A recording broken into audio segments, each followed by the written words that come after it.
മുളക് തൈകളൊക്കെ ചെറിയ ഗ്രോ ബാഗിൽ വെച്ചിട്ടുള്ളത് അത്രയുണ്ട്. അപ്പോൾ അതൊക്കെ ഇനി മാറ്റി വലിയ ഗ്രോ ബാഗിൽ വെച്ചാണ് കായ്ക്കുള്ളത്. അത്യാവശ്യം സൈസിൽ വന്നിട്ടുണ്ട്. അപ്പോൾ ഇതിന് ഈ തൽക്കാലം ഒരു 5 എണ്ണത്തിന് എടുത്തിട്ട് നമ്മൾ വലിയ ഗ്രോ ബാഗിൽ വെച്ചെടുക്കാൻ പോവുകയാണ്. അതാണ് ഇന്നത്തെ പരിപാടി.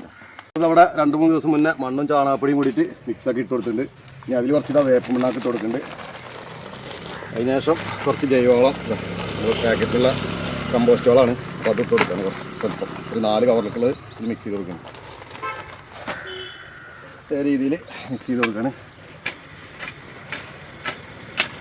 4 കവറിലും ഒരു ചട്ടിയിലായിട്ടാണ് നമ്മൾ 5 ചെടിനെ വെച്ച് കൊടുക്കുന്നത്. അപ്പോൾ ആദ്യമായിട്ട് ഫുള്ളായിട്ട് നിറക്കണില്ല. ഭാഗത്ത് നമ്മൾ മണ്ണും മിക്സ് ചെയ്ത വളം കൂടിയിട്ട് ഈ കവറിൽ ഇട്ട് കൊടുക്കുകയാണ്. ഭാഗത്ത് മാത്രമേ പെടുന്നുള്ളൂ.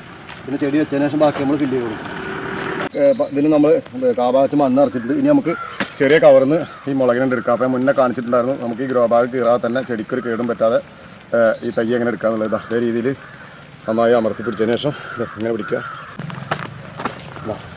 അപ്പോൾ ഒരു വേരും ഒന്നും നഷ്ടപ്പെടാൻ നമുക്ക് കിട്ടിയിട്ടുണ്ട്.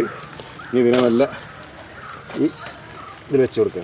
അതേ രീതിയിൽ ഇനി മണ്ണിട്ട് കൊടുത്തിട്ട് സ്റ്റഡിയാക്കി നിർത്തണം. 5 മുളക് തൈ നമ്മൾ വെച്ചു. ഇനി വീണ്ടും മണ്ണ് ഫില്ല് ചെയ്ത് കൊടുത്താൽ നമ്മുടെ പരിപാടി കഴിഞ്ഞു. വളരെ സിമ്പിളാണ്. അതേ രീതിയിൽ വീണ്ടും മണ്ണിട്ട് കൊടുക്കുക.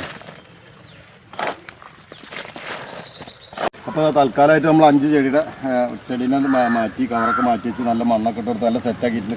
ഇപ്പോൾ നമ്മൾ ഗ്രോ ബാഗ് ഫുള്ളായി ഫില്ല് ചെയ്ത് കൊടുത്തിട്ടില്ല കേട്ടോ. പകുതി മടക്കി വെച്ചിരിക്കുകയാണ്. ഇനിയിപ്പോൾ ഇത് കായ്ക്കാനൊക്കെ നന്നായി കായ്ച്ചു തുടങ്ങുമ്പോൾ നമുക്ക് വീണ്ടും കുറച്ച് മണ്ണൊക്കെ ഇട്ട് കൊടുക്കേണ്ടി വരും. അപ്പോൾ അതിന് വേണ്ടി ഇത് ഒത്തിരി സ്ഥലം ബാക്കി വെച്ചിട്ടുണ്ട്. ഇനി ഒന്ന് അങ്ങിച്ചു കൊടുത്ത് നമ്മുടെ തൽക്കാലത്തെ പരിപാടി കഴിഞ്ഞ് നെട്ടിൻ്റെ യഥാസ്ഥാനത്ത് കൊണ്ടുവെക്കണം.